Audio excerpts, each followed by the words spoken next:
جمعية الدعوة والإرشاد وتوعية الجاليات بمحافظة بدر। সুন্নত এবং নফল কাকে বলা হয়? সুন্নত এবং নফলের মধ্যে কোনো পার্থক্য আছে কিনা? আলহামদুলিল্লাহ রাব্বিল আলামিন ওয়া সাল্লাল্লাহু আলা নবিয়িনা মুহাম্মাদিন ওয়া আলা আলিহি ওয়া সাহবিহি আজমাইন, আম্মা বাদ। যত রকম ইবাদত রয়েছে, ইবাদত দুই প্রকার। এক প্রকার হলো ফরজ বা ওয়াজিব, যেটি অবশ্যই করণীয়, অবশ্যই করতে হবে, আদায় করতে হবে, যেটা নির্দেশ। আরেক প্রকার হলো নফল, এক্সট্রা, অতিরিক্ত। ফরজ বাদ দিয়ে যত ইবাদত রয়েছে সব ইবাদত হলো নফল।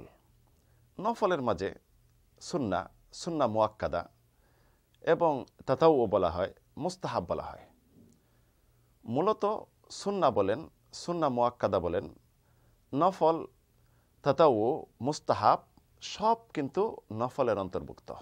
নফল এটি হলো ব্যাপক, তার মাঝে সব কিছু প্রবেশ করে। সুন্না, সুন্না মুআক্কাদা, তাতাউউ, মুস্তাহাব। সুন্না কাকে বলা হয় তাহলে? সুন্না হলো রাসূলের কথা এবং কাজ। সুন্না কেউ পার্থক্য করেছেন মুআক্কাদা এবং গায়রে মুআক্কাদা। সুন্না মুআক্কাদা বলা হয় যেটি রাসূল সবসময় করেছেন এবং করার জন্য উৎসাহ দিয়েছেন, কখনো ছাড়েননি।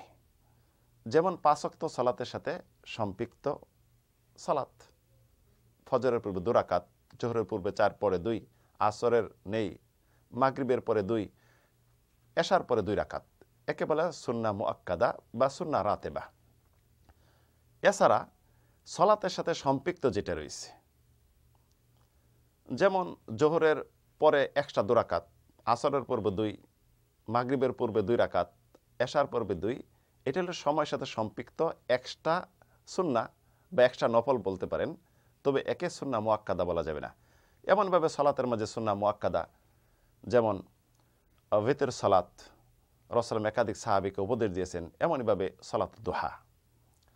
তো এই যে সুন্না বা সুন্না মুআক্কাদা, এটি কিন্তু অনেক ফজিলত। সালাতের ক্ষেত্রে বলেন, রোজার ক্ষেত্রে যেমন শাওয়ালের রোজা সুন্না, এমনইভাবে এই সোমবার বৃহস্পতিবার এটা সুন্না, মুহররমের রোজা, এমনইভাবে এই আরাফার রোজা, 10 মুহররম এবং আরাফা রোজা, এটা সুন্না মুআক্কাদা আমরা বলতে পারি। এছাড়া এক্সট্রা যদি কেউ বলে আমি বেশি রোজা রাখি, এটা কিন্তু নফল। এমনইভাবে আপনি জাকাতের ক্ষেত্রে ফরজ ওয়াজিব জাকাত, যেটি হলো আপনার জাকাত আসে, এ বাদ দিয়ে সাধারণ যেটা সাদকা, এটা নফল, এক্সট্রা, অতিরিক্ত, যেটা আল্লাহর নৈকট্য অর্জন করার জন্য মানুষ এটা করে থাকে। সুন্না এবং নফল বা সুন্না মুআক্কাদা যেটাই বলেন না কেন, এর কিন্তু অনেক ফজিলত রয়েছে। ইমাম বুখারী মুসলিমের হাদিসে কুদসিতে আল্লাহ রাব্বুল আলামিন ইরশাদ করেছেন, মান আদালি ওয়ালিয়ান ফাকাদ আদানতুহু বিল হারব, যে আমার বন্ধুর সাথে দুশমনি করবে আমি তার সাথে যুদ্ধ ঘোষণা করি। ওমা তাকারাবা ইলাইয়া আবদি বিশাইইন আহাব্বা ইলাইয়া মিম্মা ইফতারাস্তু আলাই, বান্দা সবচেয়ে বেশি আমার সন্নিকটে পৌঁছে যেই কাজটি আমি সবচেয়ে ভালোবাসি, সেটা হলো ফরজ। যত ফরজকৃত ইবাদত আপনি করবেন আল্লাহর প্রিয় হতে পারবেন। ফরজের সাথে যত বেশি নফল ইবাদত করতে পারবেন আল্লাহ রাব্বুল আলামিনের বন্ধুত্ব অর্জন করতে পারবেন। হাদিসে কুদসিতে আল্লাহ রাব্বুল ইরশাদ করেছেন, বান্দা যত বেশি নফল ইবাদত করবে ক্রমান্বয়ভাবে আমার ভালোবাসা অর্জন করবে, তখন আমি তাকে ভালোবেসে ফেলবো। আমি যখন তাকে ভালোবেসে ফেলি, তখন তার চক্ষু, তার হাত, তার পা, তার কান সব আমি হয়ে যাই। অর্থাৎ কি, এগুলি ভালো পথে আমি পরিচালিত করি, অন্যায় পথে সে এগুলি হাত বাড়ায় না, অন্যায় বা খারাপ কাজ এগুলিতে সে করতে ভয় পায়, আমি সেগুলি ভালো পথে তাকে সঞ্চালিত করি।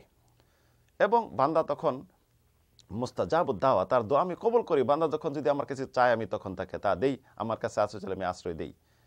এর ফজিলত কিন্তু অনেক স্পষ্ট হলো যে নফল আর সুন্নার মাঝে মৌলিকভাবে কোনো পার্থক্য নেই। ফরজ বাদ দিয়ে যত ইবাদত আছে নফল, এবং নফলের অন্তর্ভুক্ত সুন্না, সুন্না মুআক্কাদা, মুস্তাহাব এবং মানদুব যেটাই বলেন না কেন। আল্লাহু আলাম ওয়া সাল্লাল্লাহু আলা নবিনা মুহাম্মদ।